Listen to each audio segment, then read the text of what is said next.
My name's Simon, I'm the pastor at Christ Church Ewell, and it's my pleasure this evening to interview Linda. We've been doing a few interviews called Life in Lockdown, and Linda volunteers to help with a charity, and I'd like to ask her about that. So can you tell us a little bit about the charity, what it does, where it operates? Yeah, so the charity is called the Besom, or just Besom, and it was founded in 1987 by a missionary returning to the UK from working amongst heroin addicts in Hong Kong. Okay. And whilst there he'd seen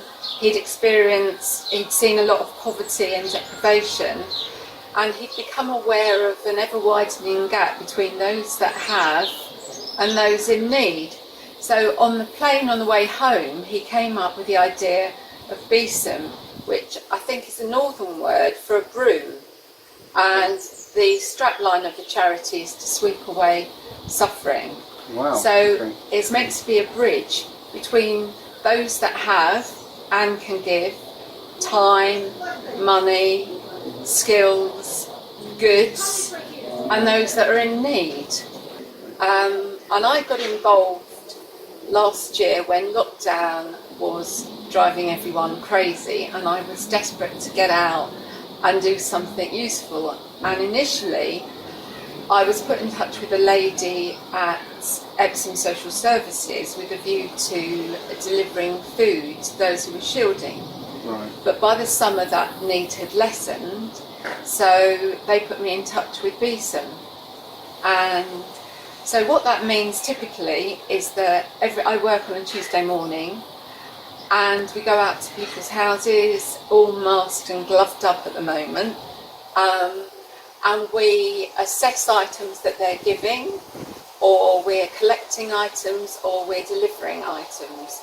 We always go out in pairs, and I'm always one of the car teams, although for larger items like furniture or white goods, the van will go out, so we've got a van team as well. Okay. And have you got any highlights or things you remember being involved with the giving of these items to people? Well, yeah, the highlights, every day there is a highlight, but one morning we were offered a virtually brand new purple sofa. Right. Yeah. Now, we didn't have any room in our storage facility for another sofa, and not being everybody's cup of tea, we actually had to turn it down. And then one of the team members and I went to this young lady's flat to give her a microwave. And she was a recovering drug addict. She'd just been rehomed to Epsom. And she was really on a high. She was excited about her new accommodation. She was going to decorate. She was going to get her life back on track. And she said the thing that she really, really wanted was a purple sofa. Oh, wow. So the following week, the van team were actually able to pick up the sofa and deliver it to that young lady. Another story, friends of mine, who's actually on my quiz team this evening, was downsizing and had very generously offered Besom a 40-inch flat screen TV. But the team leader said, really generous, but unfortunately the majority of our clients live in very, very small accommodation. So thank you very much, but no thank you. But that morning, again, another team member and I went to someone's flat to measure up for carpet. We've been offered some carpet, and we met his dad there. He was decorating. And as I walked into that sitting room, there, kind of behind the door, was a lovely blank wall with a TV aerial sitting at the bottom. So when I asked if his son would like the TV, the guy almost cried with gratitude because he didn't have a TV. Amazing. It was amazing. And then one more story I'll share was when we went to take pots and pans and bed linen and stuff like that to a young woman that had been rehomed into a flat in Ewell with her two little boys. She'd been the victim of domestic violence and she had virtually nothing.